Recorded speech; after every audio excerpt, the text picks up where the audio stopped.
Como é que vocês definem o esquema do modelo relacional? Usando SQL, cria as tabelas, blá, blá, blá. Como é que eu defino o esquema para o XML? Tem duas linguagens principais. Tem a DTD, que é essa aqui, e tem a XML Schema, que não dá tempo de ver, mas enfim. Usando a DTD, que é mais simplesinha, o que a gente está definindo? A gente está definindo um elemento que se chama categoria. O que esse elemento categoria tem? Adivinha? Quem são os filhos do elemento categoria? Pronto, definiu o elemento categoria. Elemento categoria vai ter esses filhos aqui, MFG, modelo, descrição, relógio. Relógio tem um ponto de interrogação que eu vou falar daqui a pouco. O elemento descrição, depois que eu definir esses, eu tenho que definir cada um desses. O meu elemento descrição vai ser o quê? Um PC data, que é um dado parseado, que a gente vai falar mais adiante, ou, isso aqui é um feature. Feature é o quê? Outro elemento. E aí tem esse asterisco aqui, que daqui a pouco a gente vai falar. O elemento relógio é empty, é vazio, é um elemento vazio. Como assim elemento vazio? Ele abre, fecha e pronto. Elemento vazio.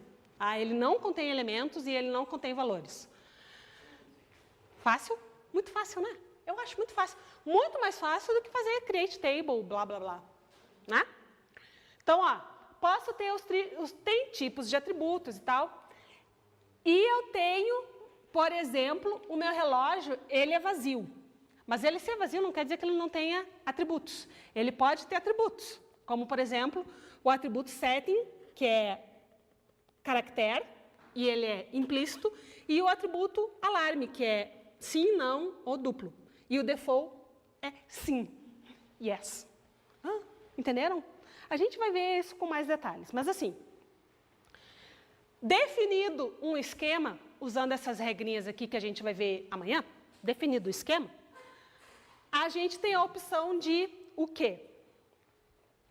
A gente tem duas opções. A gente pode dizer que um documento, ele é bem formado. O que quer dizer ser bem formado? Bem formado, as tags são corretas, as tags são combinadas, né? Para toda vez que eu começo um autor, eu tenho lá embaixo o final do autor. Posso ter elementos alinhados. Isso aqui é coisa, depois a gente vai ver. Então, eu tenho que ele é bem formado. Se ele for tudo isso aqui e ele satisfizer uma DTD, ele é válido.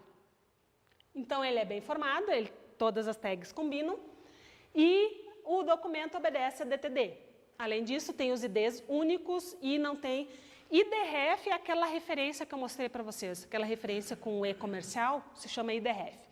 Então, eu tenho identificadores e eu tenho referências àqueles identificadores. Nenhuma delas está perdida. Tá, isso aí a gente vai ver mais disso amanhã, tá? Não se preocupe ainda com esses termos. Só mostrar um exemplinho para vocês de como isso funciona na vida real, que é o que todo mundo quer saber. Todo mundo está achando muito bonito, mas quer ver na vida real, a vida como ela é. A vida como ela é, vamos ver. Tem várias aplicações, exemplos de aplicações que usam XML. Aqui eu falo de várias delas. Mas vamos ver uma delas específica. Então, vamos lá. Quais são os meus dados? São documentos projetados para o consumo humano. Então, tem documentação técnica, documentos legais, relatórios inteligentes, documentos de saúde ali com exames, procedimentos, coisas de seguro, né? E o conteúdo é misturado. Então, essa minha aplicação, qualquer que seja ela, vai lidar com todos esses documentos. E ela tem que lidar de alguma maneira com todos esses documentos, tá? Esses documentos, a estrutura é irregular, mas a ordem é importante. Então, por exemplo, o que acontece? Já fizeram exame no Hermes Pardini, ou em qualquer laboratório? Vocês já viram que qualquer resultado de exame tem a mesma ordem? Já viram isso? Primeiro tem os valores padrão, depois tem o resultado e depois tem comentários do médico. Viram isso? Todo documento é assim. Tá? Só que nem todo documento é igual. Resultado, se vocês fizerem... colesterol, o resultado que aparece lá é diferente se vocês fizerem aquele lá dos triglicerídeos, sei lá o quê. Né? Então, apesar de ter a mesma estrutura, cada exame tem ali algumas variações. Tá? No mundo real, por exemplo, a Elsevier, todo mundo conhece a Elsevier? Super mega editora. Tem mais ou menos 2 terabytes armazenados em MarkLogic, que é uma linguagem lá. Isso aqui há uns 10 anos atrás, né? 2 tera, hoje não é nada. Então, tinha mais ou menos 5 milhões de artigos, 60 milhões de citações e resumos, milhares de livros, 5 mil panfletos. E o que essa aplicação tem que oferecer? Busca e transformação de documentos. Tá? Então, para Elsevier, qual é a melhor solução? Então, a melhor solução é usar XML, claro. Por quê? Então, olha só, o fundamento, a característica principal dessa aplicação é fazer essa gerência de documentos. Então, não é gerenciar dados de aluno e fazer matrícula. Né? Tem esses documentos, tem que armazenar e recuperar o documento inteiro. Né? A citação do livro, é a referência do livro. Né? Está aqui, recuperar o documento inteiro. Por exemplo, pode recuperar essa informação e construir coisas, como, por exemplo, essa aqui não é da Elsevier, né? Construir uma lista de químicos para um procedimento. Né? Se tem lá um laboratório. Tem lá que fazer um exame que tem uma lista específica de elementos. Então, eu tenho que poder também criar uma tabela a partir desse documento, fazer um resumo, né? Sei lá, coisas desse tipo. Então, aqui, a minha unidade é o documento inteiro, ou partes desse documento. Então, não é uma tabela. As soluções anteriores era justamente fazer arquivo texto, CLOBs, né? Mas vai de novo, como é que faz a consulta a esses documentos? O problema continua, tá? Ou extrair e armazenar metadados no relacional, mas aí depois faz consulta SQL só sobre os metadados. São soluções que funcionam, mas não são as melhores, tá? Por quê? Não escala para milhões de documentos, a busca textual não considera a estrutura do XML, né, a estrutura da marcação, vocês vão poder só fazer a busca de procura aí autor, vai achar só o string autor, né, não vai achar o elemento autor. Consulta SQL vai ser limitado e é frágil em relação à mudança do esquema. Esquema a gente vai discutir mais tarde. Então, assim, XML é perfeita para gerenciar documento, porque ela é documento, né? Acorda!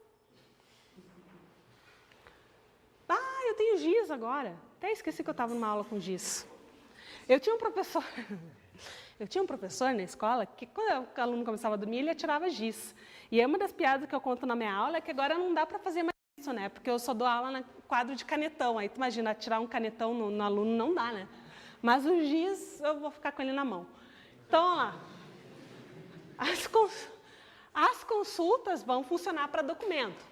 E tem todas lá as funcionalidades básicas, né? De transação, concorrência, segurança, toda essa parte o SGBD continua garantindo. Tá? Então, isso tudo é um bom exemplo, né, de uma aplicação onde a unidade é documento. Se a unidade da aplicação é documento, uma solução em XML é muito melhor. Porque o XML é um documento, ele permite formatar o documento, dar a estrutura para o documento, certo? Evitando vocês terem de quebrar aquele documento num monte de tabela e depois tem que fazer qualquer consulta, tem que fazer junção de um monte de tabela. Faz sentido? Então, XML, de novo, vou voltar lá para o início. A expectativa era, XML vai resolver todos os problemas do mundo. Não resolveu. Tá? Mas resolveu muito bem vários desses problemas de integração de dados, que nem o caso da Amazon, vários desses problemas onde a unidade do dado é um documento inteiro.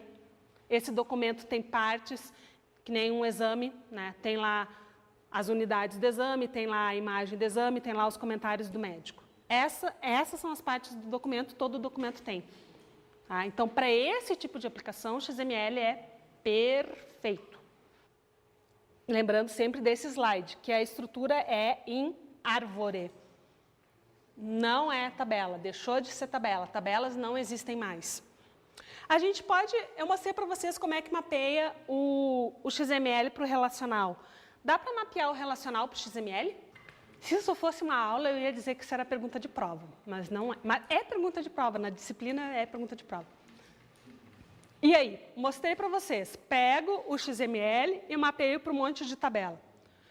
Posso pegar a aplicação da universidade, de matrícula, que tem alunos, disciplinas, posso mapear para um documento XML? Como é que eu vou fazer? Disciplina e aluno. Como é que eu mapeio o relacionamento disciplina e aluno para XML? Um aluno pode se matricular em várias disciplinas, a disciplina pode conter vários alunos. Como é que eu mapeio para XML? Vamos pensar numa mais fácil. O curso de computação contém várias disciplinas. Como é que eu faço esse mapeamento para XML? Está mais fácil, né? Vamos lá. A pergunta é, o curso de computação tem várias disciplinas na grade. Como é que eu mapeio as minhas disciplinas e o meu curso para XML? Coloco lá o curso, computação. Tá, e aí? Aí embaixo da arte, você vai colocando disciplina. Eu posso botar minhas disciplinas, né? Disciplina, sei lá, matemática discreta. Adoro matemática discreta. Disciplina. O que mais? Vai colocando, né? Disciplina. A Eds 1. Vai colocando todas elas lá. E aí até terminar todas as disciplinas do curso computação. Ok. Pode ser? Volta ao problema. Disciplina e aluno. Então, isso aqui na árvore ficou assim. Esse é o curso. E aí tem todas as minhas disciplinas embaixo, né? Tudo aqui é disciplina. Essa é a minha árvore. Tá.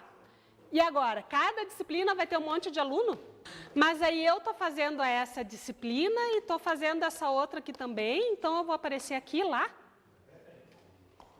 E estou fazendo mais... Quantas disciplinas vocês têm que fazer? Tem um número mínimo de créditos, né? E aí? Ah, não, mas a disciplina está dentro do curso. Tem 3 soluções, né? Essa é uma. A outra é fazer o contrário, né? O curso de computação. O curso de computação tem um monte de alunos e cada aluno faz um monte de disciplinas. Ou usar lá as referências que ele falou, né? Lembra lá que tinha o E? Então, eu posso ter lá o meu aluno e aí ele referencia as disciplinas que ele estiver fazendo, né? Disciplina 2, referencia lá. Né? Mas percebe que não é tão fácil? Então, assim, eu até posso fazer, só que isso aqui nunca vai ser melhor, ou vai ser muito difícil ser melhor do que o modelo relacional. Né? O grande problema é relacionamento NN. Relacionamento 1N, que é esse aqui, né? Um curso tem várias disciplinas, perfeito. Agora, esse aqui que é NN. Então, o mesmo curso vai ter vários alunos e cada aluno vai fazer vários cursos. Aí é complicado. Tá? O que mais? Então, olha só. Anotem aí. Eu coloquei lá, ó, aqui no meu site, tio Mirella com 2 L's, /evcomp, estão os slides de hoje lá. Vão lá no site, baixem a ferramenta, tá? Lá na minha página tem os slides e tem esse arquivinho aqui, artigo.zip, que já tem um arquivo XML e já tem o esquema desse XML. Aí a gente vai usar na aula amanhã para fazer umas consultas. Então, tá bom. Então, até amanhã.